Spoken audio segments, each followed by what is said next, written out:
Salut les amis, j'espère que vous allez bien. Dans la vidéo précédente, on a réussi à implémenter la suppression des tâches ici. Et dans cette vidéo, on va voir comment ajouter de nouvelles tâches et puis les modifier. C'est-à-dire les mettre à jour, en fait.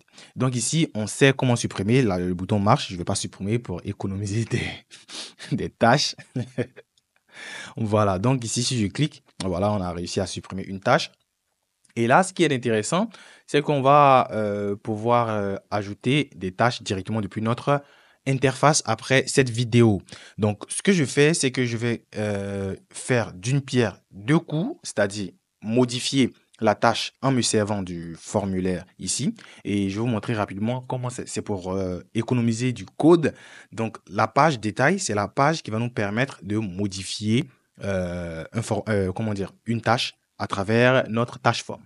Et la page ajoutée, c'est la page qui nous permet ici d'ajouter comment dire, une tâche à travers le même formulaire. Donc, tout le gros du travail va se faire à l'intérieur de tâche forme. Donc, on va modifier tâche forme de sorte à accepter les deux opérations, c'est-à-dire ajouter et mettre à jour en même temps. Voilà. Donc, c'est pas quelque chose de compliqué. Je vais vous montrer rapidement tâche forme. À la base, voici tâche forme. Ici, c'est la fonction onSubmit et c'est cette fonction-là qu'on va éditer. Donc, onSubmit, il nous vient de ce formulaire-là. Et ce formulaire-là, il est géré par useForm de React Hook Form. Donc, très bien. Donc, ici, par défaut, quand on va cliquer, ici, je vais mettre des choses, blabla, bon, bla, et puis pour aller vite, et je vais cliquer sur Ajouter. Si on va dans la console, on a Objet, et dans Objet, on a Description, et puis on a quoi?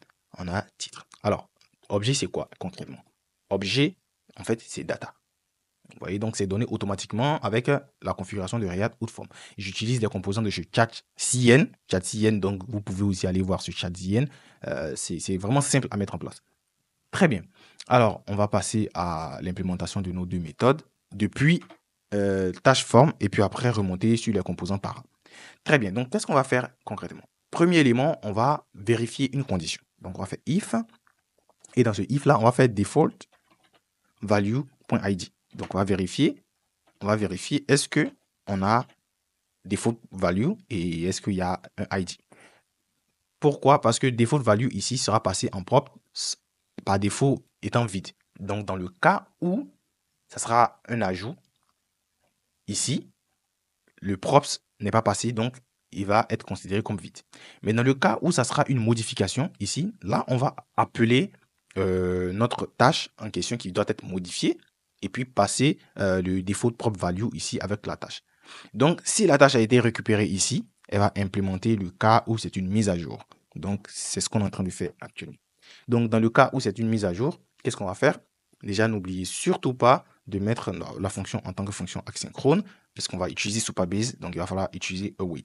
Donc là, on va aller rapidement avec const et on va déstructurer error, parce qu'on a besoin que de error ici, voilà.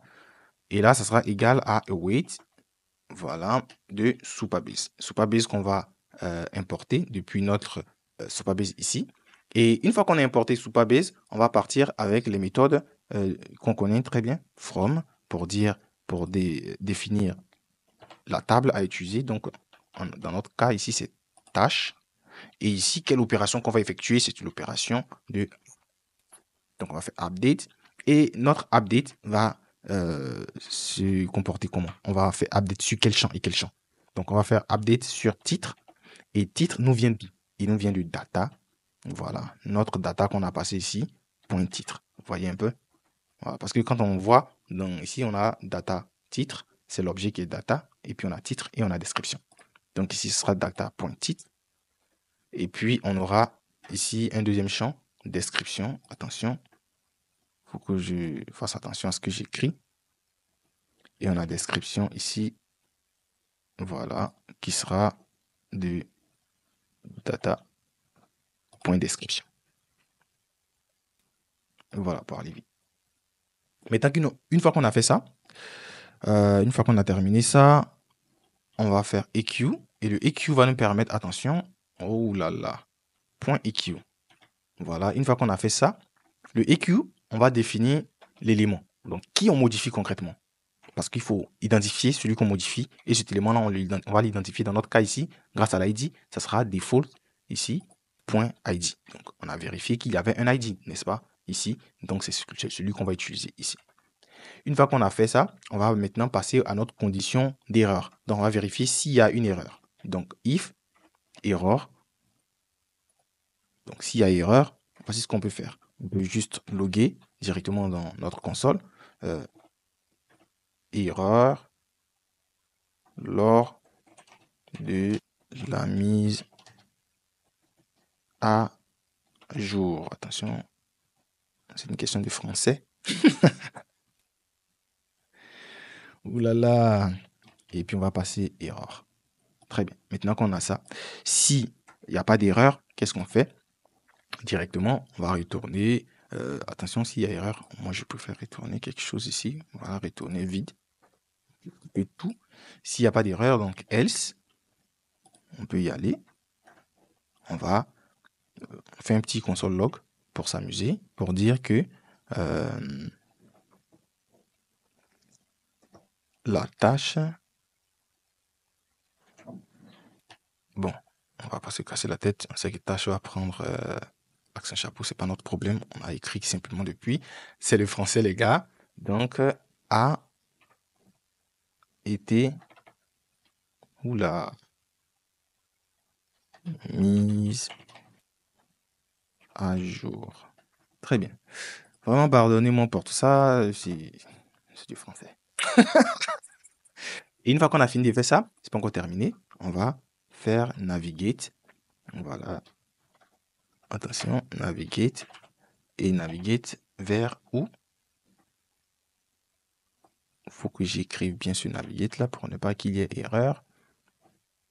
Et on va naviguer vers la page d'accueil. Alors, il y a erreur sur navigate ici parce qu'on n'a pas encore défini. Donc, on va définir navigate ici, tout en haut. Voilà, on va définir navigate. Donc, on va faire cons navigate sera égal à use navigate de React Router DOM. Voilà, en parenthèse, point virgule. Et là, dans un premier temps, on est bon. Voilà. Et dans le cas où on n'a pas de modification, c'est-à-dire que c'est pas une mise à jour, c'est un ajout, on va partir avec un else. Et dans ce cas-là, on va faire la même chose. Donc, je vais partir avec cons error from tâche, comme ça. Voilà. Et là, on va modifier les mêmes choses. Mais à la différence, ça sera plus update, ça sera plutôt insert. Pour insérer. Et là, on va insérer quoi exactement?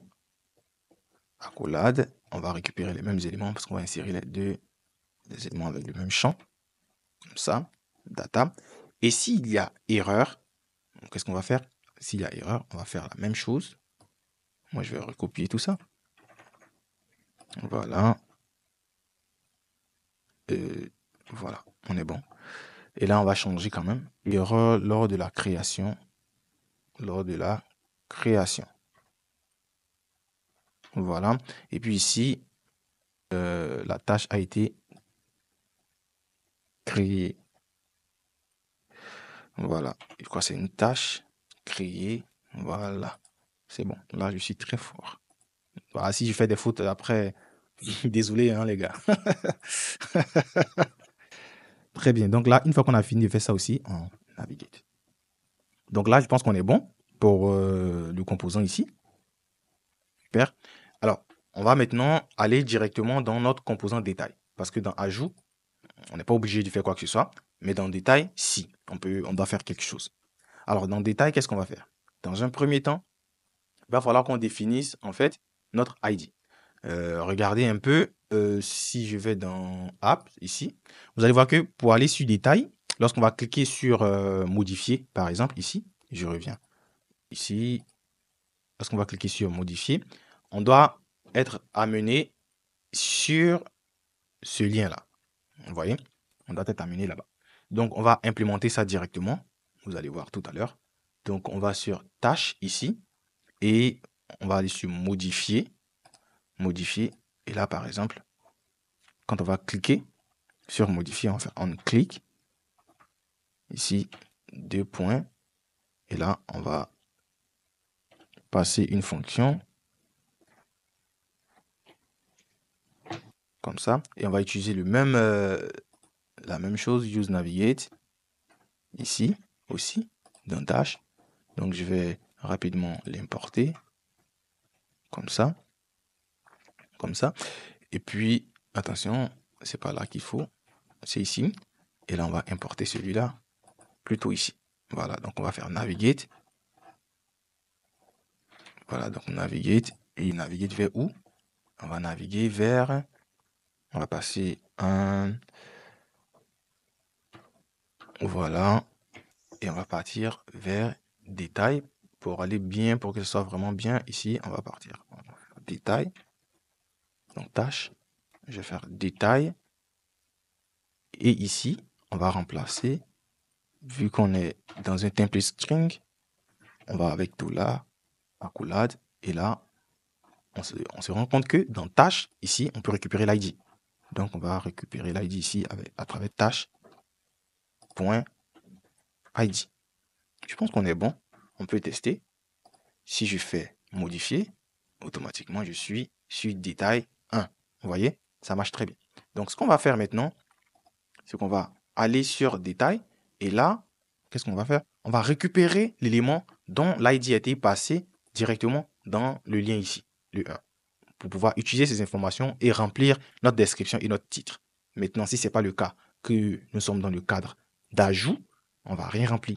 On doit laisser et faire truc. Donc, comment dire, notre formulaire doit réagir en fonction de cet élément-là. Donc, je rappelle que j'ai modifié aussi ici, par exemple, il faut que le formulaire puisse changer de texte en fonction pour que ça soit ajout ou ça soit, comment dire, mettre à jour, ajouter ou mettre à jour. Voilà, c'est un peu comme ça que je veux que ça fonctionne. Très bien, donc on va aller d'abord dans le détail et écrire et puis récupérer nos différents éléments. Donc, premier élément à mettre, on va récupérer d'abord l'ID. OK, les gars? Donc, on récupère l'ID. Ici, c'est assez simple. Donc, on va faire const ici. Et dans le const, on va faire ID. Et l'ID sera récupéré depuis qui? De use param. OK? Donc, use params. Depuis route DOM. OK? Une fois qu'on a ça, use param ici. Donc, ID a été récupéré. Alors, ce qu'on peut faire, pour que vous puissiez voir, je peux juste log l'ID. Et on va vérifier que tout marche bien. Donc, je reviens ici. Et si je clique sur modifier, automatiquement, vous voyez, on a l'ID qui est affiché ici. Donc, ça récupère très bien l'ID. Et qu'est-ce qu'on va faire avec cet ID-là? On va faire beaucoup de choses, vous allez voir. Mais avant toute chose, on va définir un state de tâche. Donc, on va faire const. Et là, ça sera un state pour définir la tâche en question. Pour mettre notre tâche directement dans un state. Voilà. Et ça, c'est pas cette tâche au pluriel, mais c'est plutôt au singulier. Hein. Donc, on va faire use state du React. Voilà. Donc, use state du React ici. Et par défaut, il sera nul. Parce qu'il n'aura rien à l'intérieur. Très bien. Maintenant qu'on a ça, on va maintenant effectuer nos éléments. Donc, on va partir encore une fois avec un use effect. Voilà. Donc, use effect. Bon, on va partir avec ça pour aller vite. Je vais récupérer tout ça. Et là, on va le garder vide pour le moment. Et puis, on y va. Donc, on a notre use effect qui est propre. On va faire maintenant, la première chose, c'est de créer une fonction à l'intérieur. Et cette fonction-là, ce sera une fonction asynchrone. Parce que quand on veut utiliser Supabase, fonction asynchrone. Alors, on est là. Donc, ce sera la fonction qui va porter le même nom, fetch tâche, mais au singulier. Et cette fonction-là égale asynchrone. Donc, asynchrone. Une fois que c'est bon, on se remet directement dedans. Pour ne pas qu'il y ait erreur, moi j'aime pas quand il y a erreur comme ça, on va importer directement tout ça. Use effect importer. Et puis, on va utiliser directement la fonction ici. Mais on va imposer une petite condition pour dire que si l'ID est disponible ici, alors il faut... Attention, qu'est-ce que je fais? Mon Dieu. Donc, si l'ID est disponible ici, alors il faut lancer la fonction. Dans le cas contraire, On va rien faire du tout. Et puis on va modifier, on va relancer notre useEffect en fonction du changement d'ID. Voilà, maintenant qu'on a fait tout est propre, on peut revenir dans la fonction. Alors, dans la fonction maintenant, ce qu'on va faire, c'est qu'on va appeler Supabase. On va déstructurer, comme d'habitude, data, on en a besoin. Et puis error. Voilà. Et tout ça là vont venir de qui? De Supabase directement. Donc ça sera un wait ici de Supabase qu'on va importer directement. Et là, on va partir avec notre élément from. Et le from, une fois qu'on l'a, ça sera depuis qui? Depuis tâche. Voilà. Donc on a tâche. On va faire quelque chose. On va repartir avec select all. Donc on a tout sélectionné. Et une fois qu'on a tout sélectionné, qu'est-ce qu'on va faire? On va récupérer un élément. Donc on va faire EQ. Et le EQ ici va prendre qui? En fonction de qui? En fonction de l'ID. Voilà. Notre ID est récupéré. Et on va vraiment s'assurer que ce soit un seul élément. Donc on va prendre un point single. Voilà. Voilà, donc on est bien sur ce côté-là. On va passer maintenant sur le côté conditions pour gérer les erreurs. Très bien. Donc, if. Donc ici, on va faire error. S'il y a une erreur, alors qu'est-ce qu'on va faire? On va faire console log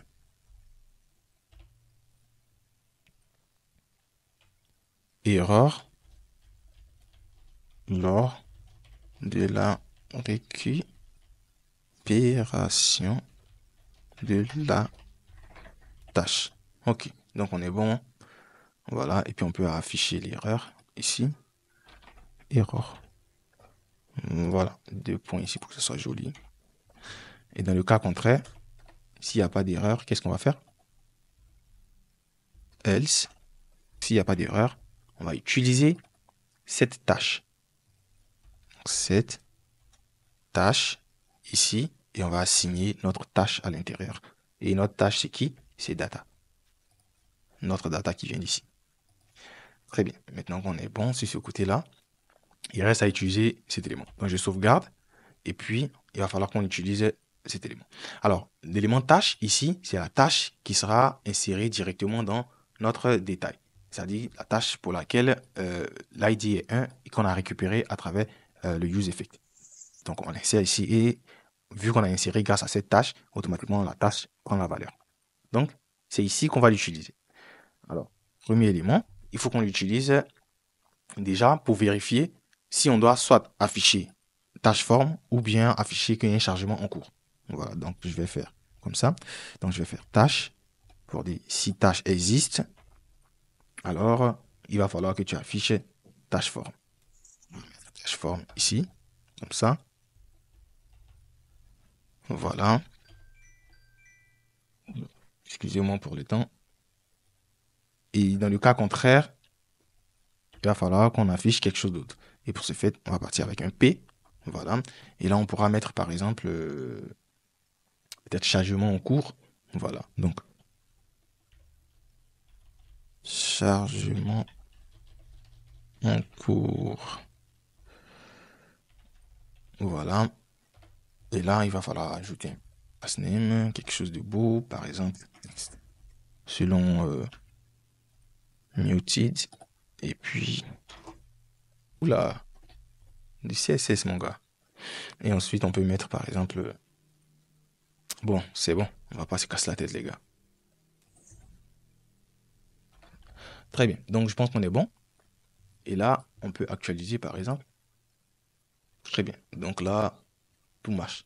Alors, maintenant, comment est-ce qu'on va faire pour que les valeurs puissent rentrer ici? C'est-à-dire pour que les valeurs puissent être, comme on dit en anglais, populate.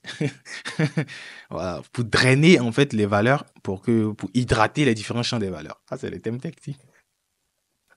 Alors, donc, on va passer ici, puisque vous vous rappelez, dans tâche form, quand on faisait la modification, on faisait la modification en fonction de qui? En fonction de default value. Donc, c'est cet élément-là qu'on va passer ici en tant que valeur de tâche.